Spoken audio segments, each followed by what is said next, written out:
Hello guys, welcome to my channel S&S Home Cooking. நாம இன்னைக்கு நல்ல டேஸ்டியான மட்டன் கிரேவி பண்ணலாமா? இதுக்காக 3/4 கிலோ அளவுக்கு மட்டனை நல்லா க்ளீன் பண்ணி எடுத்து வச்சிருக்கேன்.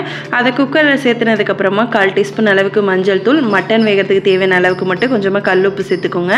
இது கூடவே 1/2 டீஸ்பூன் அளவுக்கு மிளகாய் தூள், 1/2 டீஸ்பூன் அளவுக்கு இஞ்சி பூண்டு பேஸ்ட் இதெல்லாம் சேர்த்துனதும் மட்டன் வேகிறதுக்கு தேவையான அளவுக்கு தண்ணி சேர்த்தணும். நல்ல திக்கான கிரேவியா வேணும்னு நினைச்சீங்கன்னா கொஞ்சம் கம்மியா சேர்த்துக்கோங்க. நான் இன்னைக்கு மட்டன் மூழ்கிற அளவுக்கு தண்ணி சேர்த்துக்க போறேன். சேர்த்ததுக்கு அப்புறமா எல்லாத்தையும் நல்லா கலந்து விட்டுட்டு குக்கரை மூடி போட்டு விசில் போட்டு வச்சிடுங்க. ஒரு 5 ல இருந்து 6 விசில் வரட்டும். அதுக்கு அப்புறமா ஸ்டவ் ஆஃப் பண்ணி எடுத்து வச்சிடுங்க. இப்போ தாளிக்கிறதுக்காக ஒரு கடாயில் 2 டீஸ்பூன் அளவுக்கு எண்ணெய் சேர்த்துட்டு 1/4 டீஸ்பூன் அளவுக்கு கடுகு சேர்த்துக்கோங்க. இதில் 1/2 டீஸ்பூன் அளவுக்கு சோம்பு, 1/2 டீஸ்பூன் அளவுக்கு ஜீரகம் சேர்த்துக்கலாம். இதனால் நல்லா பொரிஞ்சு வந்ததுக்கப்புறமா 3 பச்சை மிளகாய், கொஞ்சமாக கருவேப்பிலை இதெல்லாம் சேர்த்துட்டு நல்லா வதக்கிக்கலாம். இது கூடவே இப்போ கொஞ்சமாக சின்ன வெங்காயம் எடுத்து வச்சுருக்கேன், ஒரு பெரிய வெங்காயம் இதெல்லாமே சின்ன சின்னதாக கட் பண்ணிவிட்டு சேர்த்துக்கலாம். சேர்த்துட்டு நல்லா வதக்கிக்கலாம். வெங்காயம் கூடவே கொஞ்சமாக கல்லுப்பும் சேர்த்துட்டு நல்லா மிக்ஸ் பண்ணி விட்டுக்கோங்க.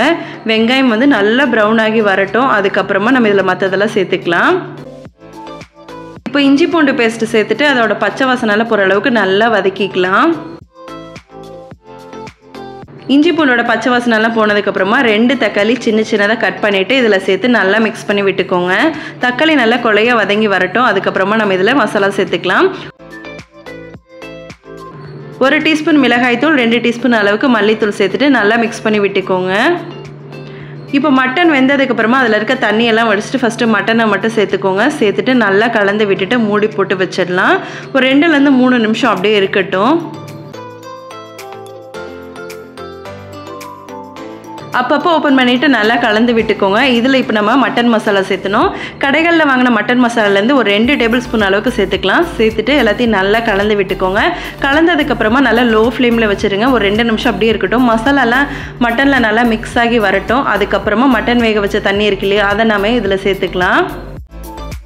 சேர்த்ததுக்கப்புறமா எல்லாத்தையும் நல்லா கலந்து விட்டுருங்க. கலந்து விட்டுட்டு மீடியம் ஃப்ளேமில் வச்சுட்டு மூடி போட்டு வச்சுடுங்க. ஒரு 10 நிமிஷம் அப்படியே இருக்கட்டும். எண்ணெய் நல்லா பிரிஞ்சு நமக்கு தண்ணி எந்த அளவுக்கு சுண்டணுமோ அந்தளவுக்கு சுண்டி வந்ததுக்கப்புறமா நல்லா கலந்து விட்டுருங்க. தேவைப்பட்டால் கொஞ்சமாக பெப்பர் பவுடரும் கொத்தமல்லி இலையும் போட்டு இறக்கிடுங்க. நல்லா வாசனையாகவும் டேஸ்ட்டாகவும் இருக்கும். உங்களுக்கும் பிடிக்கும் அப்படின்னா ட்ரை பண்ணி பார்த்துட்டு எப்படி இருக்குன்னு சொல்லுங்கள். இந்த வீடியோ பிடிச்சிருந்தா மறக்காமல் இந்த வீடியோவை லைக் பண்ணிவிடுங்க.